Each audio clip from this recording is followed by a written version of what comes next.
Brought to you by TechnoSpark 20 series smartphones. I'm superhuman. नमस्कार, बिहार तक देख रहे हैं आप और आपके साथ मैं हूं हर्षिता सिंह। लोकसभा चुनाव का ऐलान हो चुका है और अब सभी पार्टियां सीट शेयरिंग को लेकर के लगातार बैठक कर रही है। बिहार में किसी भी गठबंधन में देखिए कि अब तक सीट शेयरिंग नहीं हुआ है, ऐलान बाकी है। एनडीए में लगभग कहा जा रहा है कि सीटों का जो फॉर्मूला है वो तय हो चुका है। अब चर्चा ऐसी है कि बस औपचारिक ऐलान बाकी है, जो कि आज या कल में हो जाना है। और इसी को लेकर के नीतीश कुमार आज फिर से दिल्ली रवाना होने वाले हैं। आपको बता दें कि इसी बीच महागठबंधन में भी सीट शेयरिंग को लेकर के आरजेडी कांग्रेस में मोल भाव चल रहा है। बता दें कि बिहार के महागठबंधन में सीट शेयरिंग को लेकर के आज दिल्ली में बैठक होने वाली है। ये बैठक आरजेडी, कांग्रेस और लेफ्ट के नेताओं के बीच होनी है।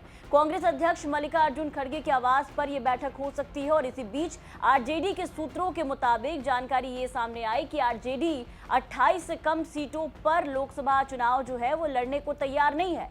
कांग्रेस को ज्यादा से ज्यादा 9 सीट मिल सकती है, लेफ्ट के पाले में 3 सीट होगी। बता दें कि पहले आरजेडी 30 सीटों पर अड़ी थी कि इससे कम पर वो लोकसभा चुनाव में नहीं मानेंगे। जेडीयू के जाने के बाद आरजेडी देखिए कि महागठबंधन में सबसे बड़ी पार्टी भी है और इसी को लेकर के आरजेडी की तरफ से ये डिमांड रखा गया कि 30 सीटों से कम पर चुनाव नहीं लड़ेंगे। लेकिन कांग्रेस के शीर्ष नेताओं से बातचीत के बाद 2 ज्यादा सीटें जो है वो कांग्रेस को मिल सकती है, आरजेडी 2 सीटें अपनी कम कर सकती है।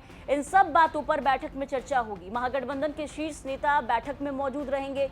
आरजेडी से नेता प्रतिपक्ष तेजस्वी यादव, सांसद संजय यादव और मनोज झा शामिल हो सकते हैं। बिहार प्रदेश कांग्रेस के अध्यक्ष अखिलेश सिंह भी बैठक में शामिल होंगे। लेफ्ट के नेता भी इस पूरे बैठक में रहेंगे।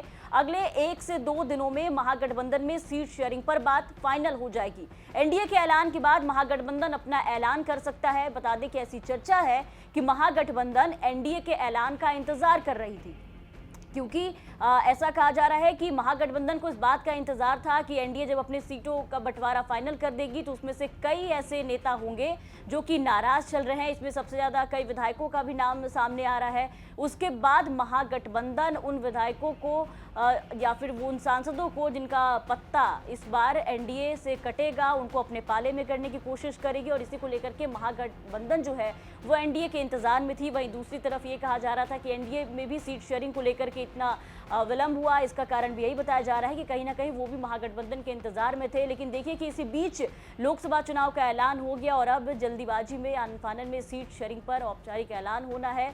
आज कहा जा रहा है कि एनडीए के सीट शेयरिंग का ऐलान हो सकता है। इसी बीच महागठबंधन में सीट शेयरिंग का ऐलान भी 1 से 2 दिनों में हो जाएगा। हालांकि देखने वाली बात होगी कि जब गठबंधन, दोनों ही गठबंधन में जब सीट शेयरिंग पर बातों का ऐलान होता है तो किसको कितनी सीटें मिलती हैं। आपको क्या लगता है, अपनी राय कमेंट करके जरूर बताएं और बिहार की तमाम खबरों के लिए बने रहे बिहार तक के साथ।